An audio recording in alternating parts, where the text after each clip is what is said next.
Oke guys, selamat pagi, assalamualaikum warahmatullahi wabarakatuh. Lanjut lagi nih, udah diceraki-ceraki, tempatnya nggak muat jadi dibencah jadi dua. Karena buat itu bukan buah untuk dikonsumsi langsung kalau itu bahan baku. Ini satu nanti buat tempat tas, satu buat tempat toples, satu lagi tempat mainannya dulu. Enak banget toples di mana-mana. Di atas ini tempat berjejer makanan. Pagi ini saya beli buah baru. Yang beli saya ini guys, sawo kecek itu kan bisa biji sawo ya.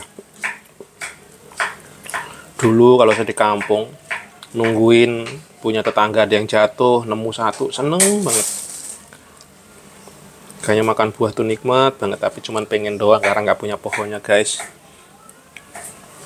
Nggak, jarang makan buah saya dulu di kampung, pengen banget, cuman nggak punya pepohonan karena yang di rumah Mbah Warsi, Mbah Jemunya merantau, jadi jarang nanam. Adanya dulu buahnya buah jambu air, kan kalau jambu air nggak terus-terusan nih, jarang. Kalau lagi panen banyak banget sampai nggak kemakan, cuman karena musim hujan gitu makan buah itu kalau nggak manis juga. Sampai mungkin ada cerita-cerita yang selalu saya ulang-ulang di beberapa video saya dulu, kalau ada suatu momen saya ngambek sama mamaku. Jadi ada buah pepaya, zaman dulu buah bangkok, pepaya itu segede ember ya, panjang gitu, mungkin ada segede itu loh, bentuknya kan nggak begitu ya, segede gitu, ada tempat sampah. Saya mimpikan untuk saya makan, matang saya petik, saya makan. Nah, zaman orang dulu kalau di Jawa itu kan apa-apa dijual biar dapat duit. Nah, nggak taunya dipetik lah Mbah Warsi, dibawa ke pasar dijual. Saya yang udah kemecer, udah ngimpi-ngimpi, udah pengen makan buah enak nih, puaya gitu ya, lezatos pokoknya, seperti makan sesuatu yang mewah banget lah, belum jarang dimakan. Dengan mengharu biru sedih berkalang tanah, saya langsung waduh, sore enek ndak ada buah ini.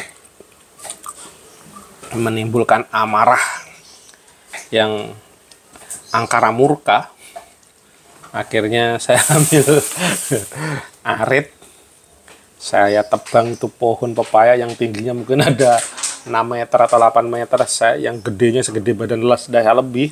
Saya tebang, saya cacah-cacah ya, potong-potong, emosi jiwa saya.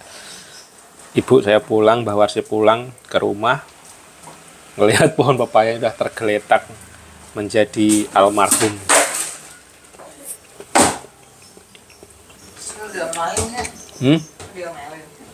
Ya mungkin enggak, waktu itu aku seingatku kayak enggak. Nah, itulah salah satu cerita lucu. Buat aku ya Ma, gitu. Ya enggak, kan udah ngerti nih kesukaannya anaknya.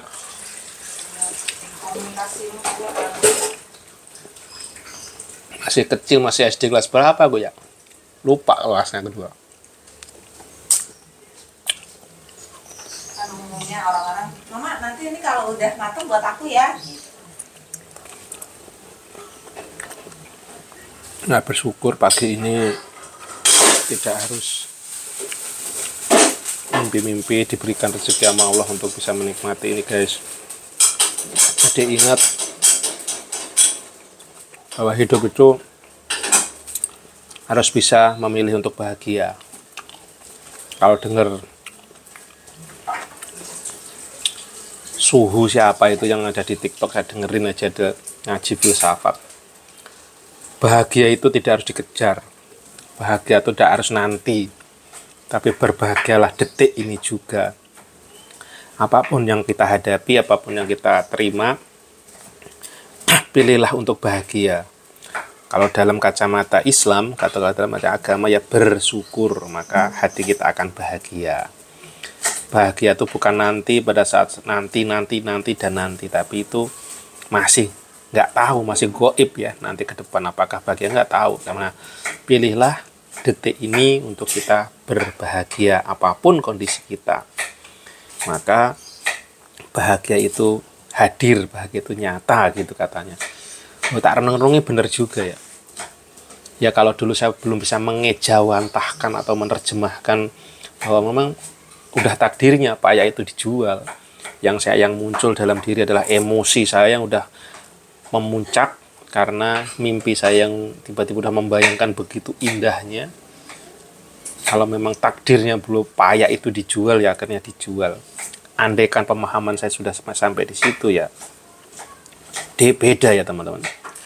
Ya maklumlah proses perjalanan. Jadi dari kisah masa kecil saya itu ada satu cerita atau hikmah yang saya ambil. Ya mungkin tadi Bunda ngomong, mungkin komunikasinya ya mungkin saya dulu juga nggak ngomong gitu kan, anggapannya bahwa ya udah dimengerti gitu. Bisa juga diterima kata-katanya si Bunda. Kadang-kadang hal yang sepele, nggak aware, nggak peduli, mungkin nggak ngeh, oh iya ya, bahwa sesuatu kadang harus diucapkan, karena tidak semua yang di kepala kita diketahui oleh Deddy Corbuzier kalau kata Bunda. Mama Loren aja udah almarhum mah. Ya intinya itu ya, ini Mama Loren kata Bunda ya. Jadi mungkin bisa jadi pelajarannya saya komunikasinya mungkin kurang. Awas diinjek ya, diinjek tuh coklatnya Bumi. Bumi bikin coklat guys tuh. Anak-anakku pagi-pagi tak tawari buah rumahnya sing nyentuh ya piye gitu. Nah itu teman-teman, cerita-cerita dikit ya, dari buah sampai ke masa lalu timbul kembali. Pulang sekolah saya pingin manggis, ada mbahku, mbah saya ini waktu itu mbah dari kakekku. Dia tuh termasuk orang terpandang, orang kaya lah kalau di kampung. Rumahnya gede, pepohonan buah, salah satu pohon yang saya pantau kalau saya lewat rumahnya waktu SMP itu pohon manggisnya gede banget. Terus saya kadang-kadang lewat, lihat bawahnya, kalau ada pohon di pohon saya nggak berani metik, cuman kalau ada yang jatuh baru ngambil gitu. Itu kalau nemu 1, 2 tuh, woi, itu surga dunia. Makan nemu 1 manggis aja guys. Ini pulang sekolah lagi haus-hausnya, nggak di sekolah nggak jajan, di sekolah nggak makan, nggak minum, tiba-tiba pulang nemu manggis 1. Bagaikan oase di dalam lautan. Gimana bahasanya Bun? Oase di dalam padang pasir gitu. Tapi alhamdulillah pagi ini ya sama Allah diberikan kemampuan untuk bisa mengkonsumsi manggis yang luar biasa nih guys. Jadi kalau pada saat ingat hal-hal seperti itu, ternyata kita yang bisa diucapkan apa? Bersyukur. Karena waktu juga bisa jadi berubah entah kapan gitu. Dulu susah, sekarang tiba-tiba ada. Nah, selalu kalau kita bersyukur sesusah apapun, hakul yakin bahwa rezeki itu tidak akan tertukar. Motivasi, semangat.